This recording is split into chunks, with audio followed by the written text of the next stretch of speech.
हे हॅलो नमस्कार welcome back to my channel. तर ही आहे माझ्या आईची साडी आणि या साडीपासून मी ऑलरेडी एक छानसा ड्रेस जो आहे तो तयार केलेला आहे. पीटर पॅन कॉलर असलेला ड्रेस मी बनवला होता आणि सेम तसाच ड्रेस मी माझ्या बेबीसाठीही बनवणार आहे आणि दोघा मी ट्विनिंग करणार आहोत ह्या मदर्स डेला. तर चला सुरू करूया.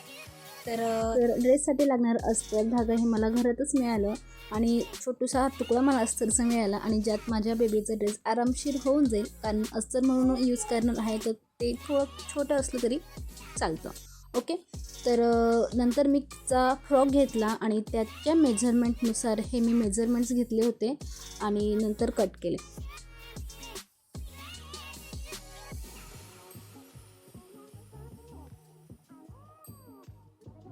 नंतर अस्तर कट झाल्यावर मेन जे फॅब्रिक आहे म्हणजे जी साडी आहे ती मी कट करून घेतली.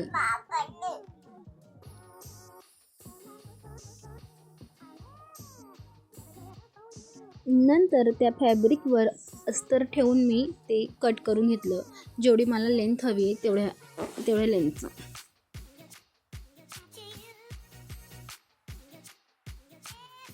नंतर मग अस्तर आणि मेन फॅब्रिक हे दोघं एकमेकांना जॉईन करून घेणार आहे. तर ए लाईन असा हा ड्रेस असल्यामुळे खूप सोपा आहे हा बनवायला. आणि इथं दोघं पार्ट्स माझे रेडी झाले आहेत. आता मेन पार्ट ज्याच्याने ड्रेसला छानसा लुक येईल ते म्हणजे कॉलर त्याची. तर पीटर पॅन कॉलर असं या कॉलरला म्हणतात. तर ही कॉलर मी अशा पद्धतीने कट करून घेतली कॅनव्हासवर.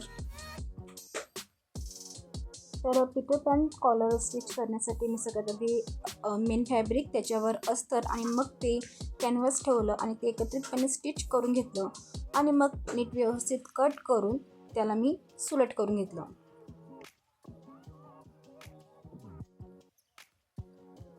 आणि अशा पद्धतीने कॉलर इथं तयार झाले आहे आणि त्याला सिम्पली नेकला स्टिच करून घेतलं आहे.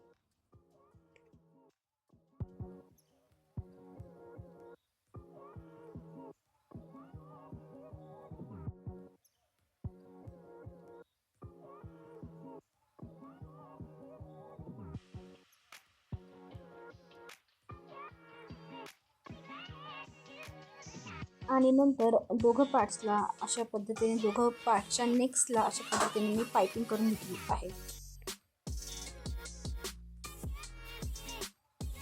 तर स्लीवला मी पायपिंग न करता फोल्ड करून त्याला इंटरलॉक करून घेतलं.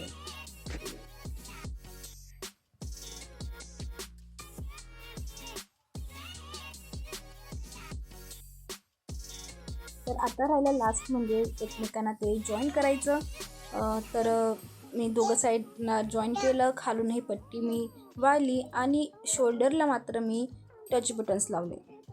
तर हा आहे आमच्या ड्रेसचा फायनल लूक. तर दोघांनी आम्ही ट्विनिंग केलेलं आहे, माझ्या आईची साडी आणि त्या साडीपासून मला आणि माझ्या बाळाला ड्रेस. तर तुम्हाला कसं वाटलं आमचं ट्विनिंग? आवडलं असेल तर नक्की व्हिडिओला लाईक करा, शेअर करा, सबस्क्राईब करा. तर भेटूया पुढच्या व्हिडिओमध्ये. तोपर्यंत बाय बाय, राम राम.